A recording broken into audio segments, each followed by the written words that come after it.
প্রিয় দ্বাদশ শ্রেণীর শিক্ষার্থীবৃন্দ, মার্টিন লুথার কলেজের অনলাইন ক্লাসে সবাইকে স্বাগত জানাচ্ছি। আশা করি সবাই ভালো আছো। আজকে আমরা পৌরনীতি ও সুশাসন দ্বিতীয় পত্রের তৃতীয় অধ্যায় থেকে আলোচনা করব।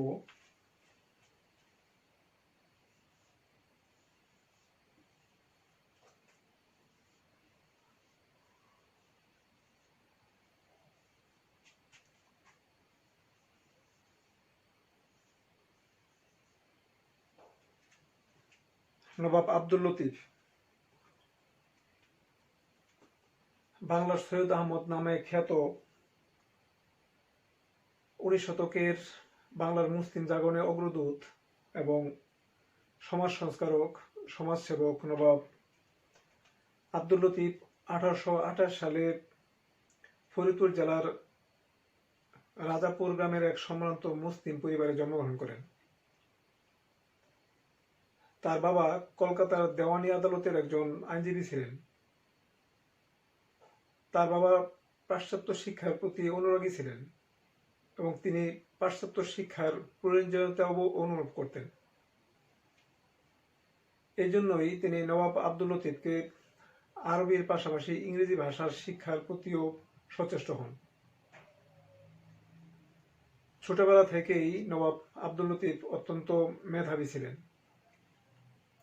তিনি খুব অল্প সময়ের মধ্যেই আরবি, উর্দু, ইংরেজি এবং ফার্সি ভাষায় দক্ষতা অর্জন করেন। শিক্ষা জীবন শেষ করে নবাব আব্দুল লতিফ শিক্ষকতা শুরু করেন। তিনি ঢাকা কলেজিয়েট স্কুলের শিক্ষক হিসেবে তার কর্মজীবন শুরু করেন। পরে কিছুদিন তিনি কলকাতা আলিয়া মাদ্রাসায় আরবি ও ইংরেজি শিক্ষক হিসেবে শিক্ষকতা করেন। 1849 সালে নবাব আব্দুল লতিফ ডেপুটি ম্যাজিস্ট্রেট হিসেবে সরকারি চাকরিতে যোগদান করেন। 1854 সাল থেকে 1867 সাল পর্যন্ত তিনি ডেপুটি কালেক্টর হিসেবেও দায়িত্ব পালন করেন। নবাব আব্দুল লতিফ 1862 সালে বঙ্গীয় আইন পরিষদের প্রথম মুসলিম সদস্য হিসেবে মনোনীত হয়েছিলেন। 1863 সালে তিনি মুসলিম সাহিত্য সমিতি নামে একটি সাংস্কৃতিক প্রতিষ্ঠান গড়ে তোলেন।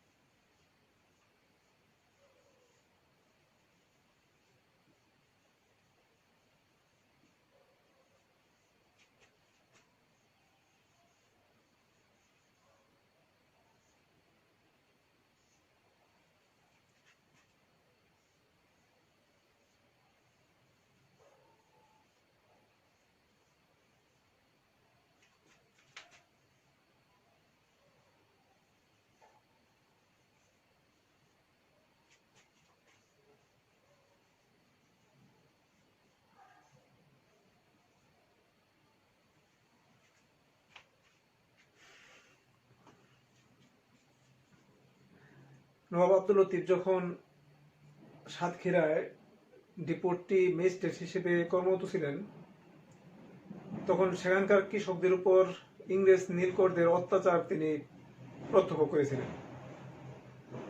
তখন তিনি কৃষকদের অভিযোগ শুনেন এবং তারা যেন বিষয়টি সরকারকে অবহিত করেন, সেজন্য কৃষকদেরকে উৎসাহিত করেন।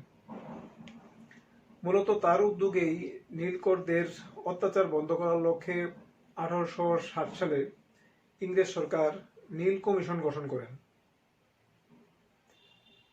1865 সালে কলকাতা যখন পৌরসভা গঠিত হয়, তখন নবাব আব্দুল লতিফ এর জাস্টিস অব দ্য পিস নিযুক্ত হন। ব্রিটিশ সরকার তাকে 1877 সালে খান বাহাদুর, 1880 সালে নবাব এবং 1887 সালে উচ্চতর সম্মানের প্রতীক নবাব বাহাদুর উপাধিতে ভূষিত করেন।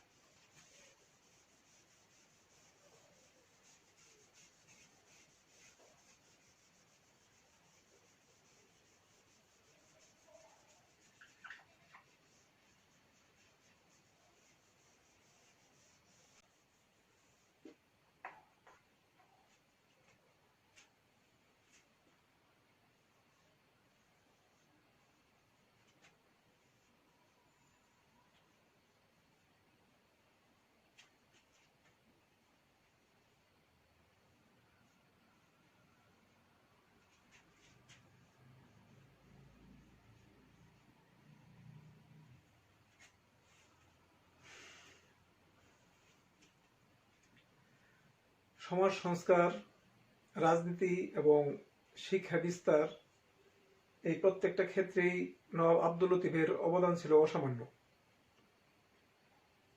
কিন্তু তিনি সমাজ সেবা এবং শিক্ষা বিস্তারের জন্যই সমাধিক প্রসিদ্ধ। শিক্ষা বিস্তার এবং সমাজ সংস্কারক হিসেবে তিনি যেসব গুরুত্বপূর্ণ ভূমিকা পালন করেন সেগুলি নিয়ে আমরা আজকে আলোচনা করব।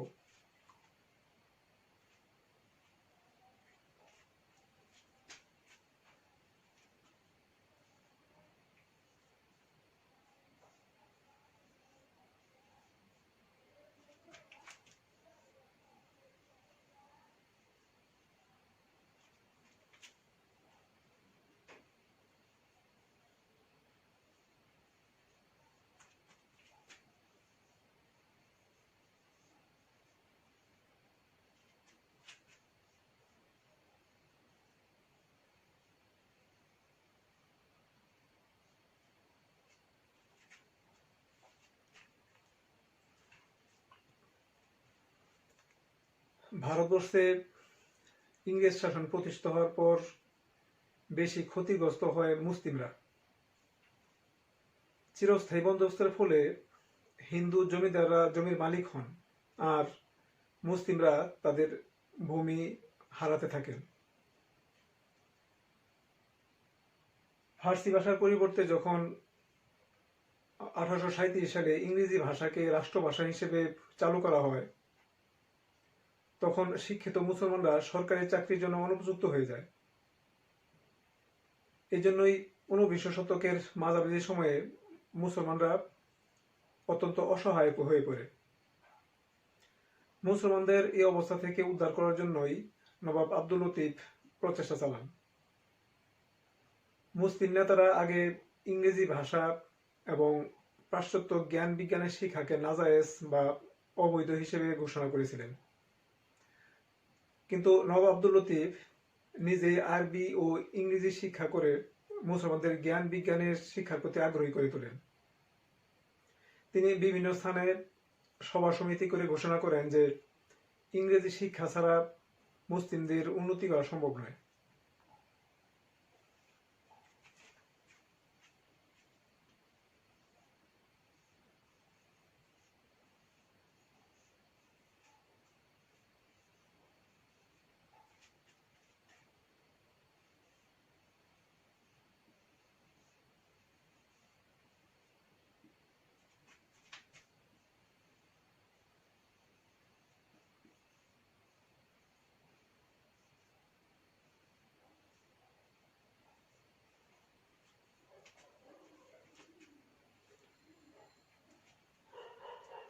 নবাব আব্দুল লতিফ 1863 সালে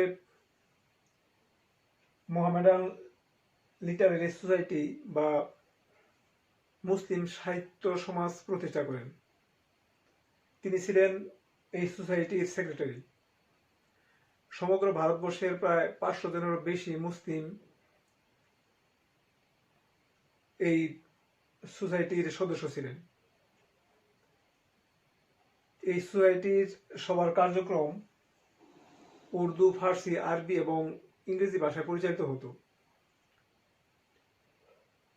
মোহামেডান লিটারারি সোসাইটির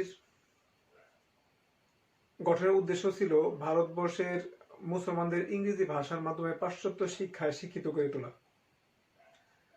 মুসলিমরা যেন সাহিত্য সংস্কৃতিতে জ্ঞান বিজ্ঞানের ক্ষেত্রে নিজেদের উন্নত করতে পারে, নবাব আব্দুল লতিফ এই জন্যই মুসলিম সাহিত্য সমাজ প্রতিষ্ঠা করেছিলেন। মুসলমানদের এই ধরনের সর্বপ্রথম সংগঠন হিসেবে মোহামেডান লিটারেরি সোসাইটির মুসলমানদের কল্যাণে গুরুত্বপূর্ণ ভূমিকা পালন করেছিল।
দানবীর হাজী মোহাম্মদ মহসিনের টাকায় 1817 সালে হুগলি মাদ্রাসা এবং 1836 সালে হুগলি মহসিন কলেজ প্রতিষ্ঠা করা হয়েছিল।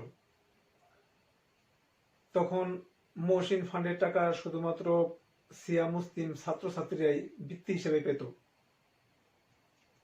নবাব আব্দুল লতিফের প্রচেষ্টায় এই মহসিন ফান্ডের টাকা শিয়া এবং সুন্নি উভয় সম্প্রদায়ের ছাত্রছাত্রীদের দেওয়ার ব্যবস্থা করা হয়। মহসিন ফান্ডের বৃত্তির টাকার মাধ্যমে মাদ্রাসা শিক্ষা ব্যবস্থার ব্যাপক পরিবর্তন হয়েছিল।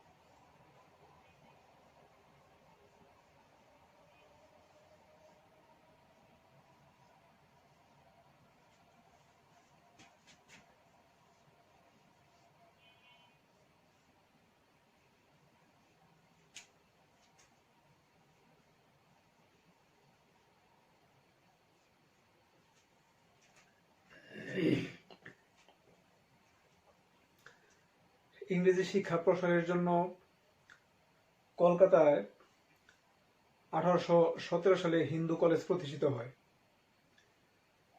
নবাব আব্দুল লতিফ ইংরেজদের এটা বোঝাতে সক্ষম হয়েছিলেন যে ইংরেজ শাসন সম্পর্কে মুসলমানদের যে ভুল ধারণা, ইংরেজ এবং মুসলিম সম্প্রদায়ের মধ্যে যে দূরত্ব সৃষ্টি হয়েছে সেটা দূর করতে চাইলে মুসলমানদেরকেও উচ্চ শিক্ষায় শিক্ষিত হওয়ার সুযোগ দিতে হবে। তিনি কলকাতার বিখ্যাত হিন্দু কলেজকে সকল শ্রেণীর ছাত্রছাত্রীর জন্য উন্মুক্ত করার জন্য প্রস্তাব দেন। তার এই প্রস্তাব গৃহীত হয়েছিল। কলকাতার হিন্দু কলেজ প্রেসিডেন্সি কলেজে রূপান্তরিত হয় এবং মুসলমানদের উচ্চশিক্ষার পথ প্রশস্ত হয়। নবাব আব্দুল লতিফ চাইতেন যেভাবেই হোক, যে কোনো মাধ্যমেই হোক, মুসলিম সম্প্রদায় যেন শিক্ষিত হয়, জ্ঞান বিজ্ঞানে অগ্রসর হয়। এজন্যই তিনি মাদ্রাসাগুলোকে আধুনিকরণের চেষ্টা করেন। তিনি ইংরেজদের নিকট সুপারিশ পেশ করেন যেন উচ্চ শ্রেণীর মুসলমানদের জন্য শিক্ষার মাধ্যম হিসেবে উর্দু এবং নিম্ন শ্রেণীর মুসলমানদের শিক্ষার মাধ্যম হিসেবে বাংলাকে গ্রহণ করা হয়। শিক্ষা বিস্তারে নবাব আব্দুল লতিফের অবদান অনস্বীকার্য। শিক্ষার প্রতি তার এই অনুরাগ দেখেই ইংরেজ সরকার তাকে কলকাতা বিশ্ববিদ্যালয়ের সিনেটরের পদ প্রদান করেছিলেন। মূলত নবাব আব্দুল লতিফের সার্বিক কর্মকাণ্ড বিবেচনা করেই ইংরেজ সরকার তাকে নবাব ও নবাব বাহাদুর উপাধিতে ভূষিত করেন।